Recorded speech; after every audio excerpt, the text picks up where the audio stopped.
Yo, what's up guys? Cam from Cam Talks Tech, and the M1 Max MacBook Pro review is here. I've done a bunch of different tests and ran a bunch of benchmarks, and it's finally time to put all your questions to rest. This thing is the real deal, and I can't wait to share all the details with you. So let's get into it.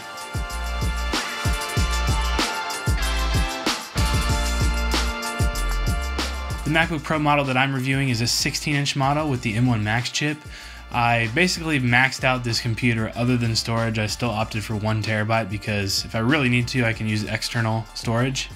But everything else is non-upgradable, so I decided to max it out. That way I could future-proof it, and that way it lasts as long as possible.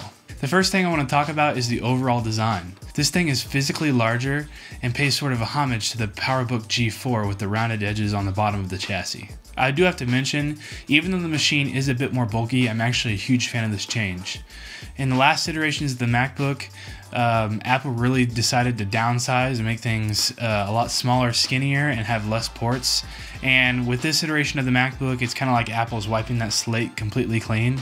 And I would much rather have a physically larger machine that has more power and connectivity options, because this has the ports that were nowhere to be found on the last iteration.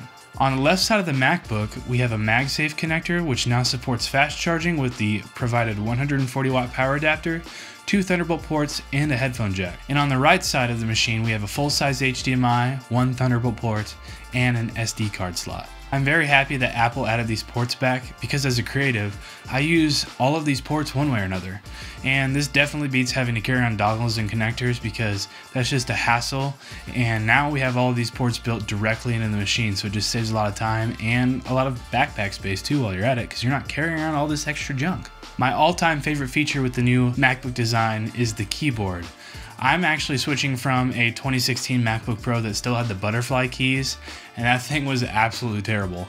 With this version of the keyboard, there's a lot more key travel, it feels a lot smoother, and the experience is just a whole lot better. Apple did remove the touch bar from this model, but that's really not a huge deal for me. The most I ever used it for was to change the brightness or turn up and down the volume, and you know, I have those exact same controls on the full-size function keys now, so I really have no huge opinion with the touch bar or not, so you know, take that as you will. If you were a touch bar fan, sorry it's gone, but there's probably not very many of you that were touch bar fans, so I'm actually happy, you know, with the function keys still.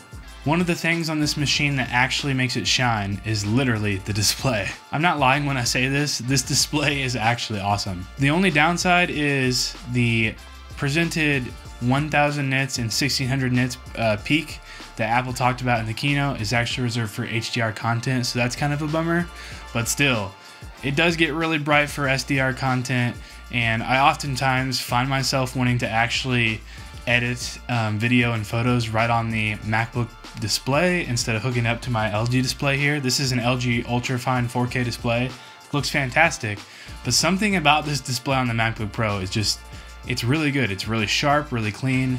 And not only that, but the colors and the black levels are awesome because it has a 1,000,000:1 contrast ratio. And I just find myself just, every time I open it, it's always great. And not only that, but they added the ProMotion. And even though 120 Hertz probably isn't a huge need for the MacBook Pros, it's a really nice addition. It does have a variable refresh rate, so I believe it goes down to 24 Hertz all the way up to 120. And this really makes the macOS experience even better, even though it was already great. Now it's just a notch better. Apple did opt to add a notch to the top of the display, but to be honest, it's really not a big deal, and a lot of people on social media are really making this a lot larger than it really is. It really doesn't even get in the way. It sits in the top of the screen where the menu bar is, and everything below that menu bar is still a full 16:10 aspect ratio. So you're not really losing any space, you're actually gaining space from the previous models. And I mean, you use it for a day and you forget it's there. I'm gonna be honest, like, it's not bad. And you know, I would much rather have smaller bezels and have the notch than have the really thick bezels that were on the previous models. Let's all agree and just stop blowing this out of proportion, because it's not a big deal, guys.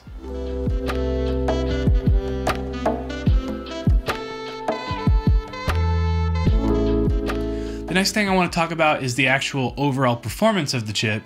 And let me remind you, this is the M1 Max chip, not the M1 Pro. So this is the 10-core CPU. It has 8 performance cores and 2 efficiency cores. We have 32 GPU cores and 64 gigs of unified memory in this machine. And needless to say, this thing blows through all of the creative work I've thrown at it like a dream. It is actually awesome. But to back up that claim, I actually did run a few benchmarks. I'm actually not a huge fan of benchmarks, but I do feel that it's still important to show the scores. Another quick note about the testing, I did perform all of these on battery, and I did leave it in the standard automatic power mode. I didn't switch to low power or high power mode. So keep that in mind when you're looking at these scores. When running the Geekbench 5 benchmark, the M1 Max chip received a single core score of 1639 and a multi-core score of 12,624. And if you compare these scores to the 2019 Mac Pro models that you can find on a bunch of larger creators' tech channels, that's actually pretty wild. And on the graphics side of things, the 32-core GPU scored a 61,126 for OpenCL and 69,495 for Metal. The next test that I actually ran was Cinebench, and I believe it was the Cinebench R23 version, and the single core score for that was 1532, and the multi-core score ended up being 12,371.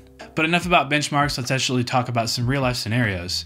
As most of you know, I'm a Final Cut editor, so for the most of my testing, I've actually just been using Final Cut, and I've also used a little bit of Lightroom for photo editing. I can honestly say the performance on this laptop is nuts. I shoot on the Sony FX3 here, and I was originally editing on a M1 Mac Mini, and that was already pretty great compared to my 2016 MacBook Pro. I could throw clips in, watch most things in real time. There were some stutters every once in a while, but this is just on an entirely different level. I can throw a bunch of clips in 4K from the FX3, and sometimes that video is already pretty hard for most computers to play back in real time. But in this case, I can drop the clips on the timeline, throw effects on, color grades, slow motion, whatever I need to do, and it most of the time doesn't drop a single frame. And if it does stutter, I usually just double tap the space bar, which just stops it and starts it again, and by that time, it's basically good to go already. And the fact that I'm able to just load the clips in, import them, and then immediately start editing, it's a huge time saver. Like, I'm not waiting for things to render out and wasting time. I'm just getting things done a lot faster. And for a lot of people, especially if you're doing client work, which I'm starting to get into with my own business, time is money. So I'm very excited to have this machine, you know, every day as my daily driver. I think it's going to save a lot of time and help me get a lot of my work to my clients a lot faster.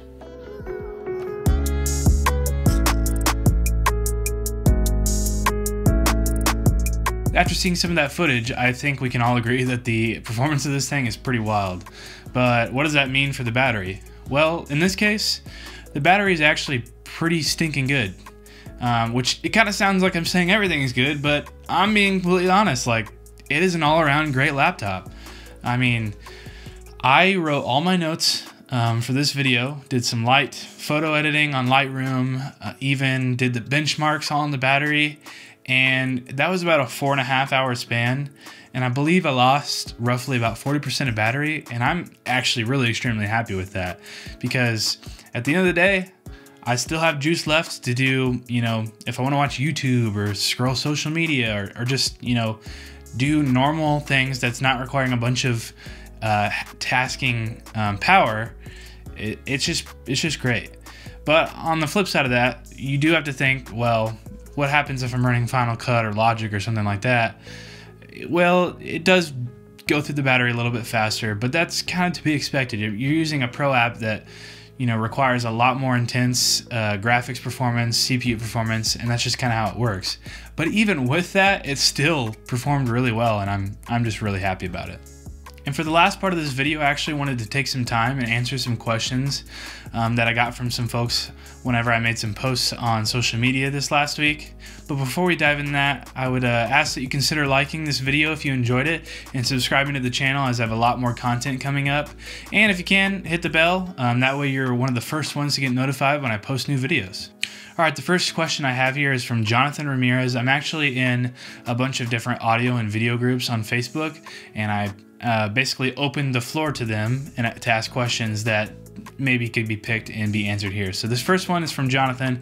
He says, is Dante Audio compatible with the new M1 Max chip? And at the time of recording this video, the Dante virtual sound card is not supported on M1 or M1 Pro or M1 Max chips, but on their support website, it actually does say that they do plan on releasing a version specifically for M1, which is the same architecture with M1 Pro and M1 Max, sometime in the late part of 2021. So hopefully, obviously we're getting close to the end, hopefully that is coming soon. The next question I have here is from Barry Wiseman. He says, does full screen video play below the notch, or does it notch out that little space? Good news, Barry.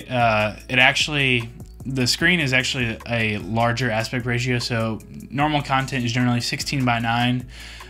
Anything under the menu bar is it's a whole 16:10 space, so that notch is in that menu bar, so you're good to go. If you're watching 16:10, it still fits under the notch, and 16:9, there's even a little bit larger black bar at the top, so you're not getting any content cut off. All right, the very next question I have here is from Christian. He says, can you play games with it? And I'm actually going to not answer this question because I'm preparing a completely separate video just on the topic of gaming with the MacBooks. So if you can, be on the lookout for that next video. Next question I have here is from Alexander Sorbus. He says, how are the speakers and the bass? And I know I didn't really touch on this on any other parts of this video, but that's not to be completely skipped over because I was saving it actually for this question. The speakers on this thing are probably the best laptop speakers I've ever heard in my life. And not only that, but Apple released the option to use spatial audio, which you think, oh, it's coming on laptop speakers, you don't have earbuds in your ears, so it's not really gonna work. But I listened to some Dolby Atmos audio last night, and it is crazy how it can actually somehow simulate things being around your ears. It's like a whole different soundscape. So I was impressed by that. I didn't think it was possible because I've listened to spatial audio and Dolby Atmos with headphones, which is pretty great. I also have a full Dolby Atmos setup in my home theater in my basement, but this did a pretty good job, so I was pretty impressed. And this last question is easily the most asked question, and in one way or another, they're basically asking, how's the fan noise? And my answer to that is, what fan noise? I have done full video editing, obviously picture editing, and I've even ran some of the projects, demo projects that Logic has, and I've not heard the fans a single time on this thing. And I've even put it in high power mode. So at this point, I don't even know if there's actually fans in it. I mean, obviously there is because that's what Apple says, but I'm not even joking. I literally have not heard the fans a single time. So this is actually a giant improvement from previous models of the MacBooks, especially the Intel models. Those things, if you started up a project, exports, a bunch of plugins on Logic, that thing would sound like a rocket ship. So huge thumbs up for that. All right, guys, I think that just about wraps up this video. And I think you can all tell I'm a huge fan of this laptop. And if someone were to, ask me what laptop I would recommend, I would definitely recommend any versions of these new chips, these new MacBook Pros. They're the real deal. I mean, and if you have any need for pro apps or you have the budget for it and that's what you're wanting to use them for, 100% would recommend these. And I can honestly say that I am completely happy with my purchase. I'm going to be happy for a long time, I think, and it's going to be super useful for this channel, hopefully getting a bunch more content out for you guys and just, almost making me enjoy editing a little bit more because I'm not getting as frustrated as I was previously, which I don't know about you guys, but sometimes when I get frustrated, that makes me not want to do things. So this is pretty awesome for me. So with that being said, I just want to thank you guys for watching this video. Once again, if you enjoyed it, leave a like. Also, leave a comment down and let me know what your favorite part of the video was. And if you can, subscribe to the channel. That way you can see all my new videos when they go live. Also, you can hit the bell. That way you get a notification right when they go live and you can be one of the first to see them. Thank you guys for watching. This is Cam from Cam Talks Tech, and I'll catch you guys later.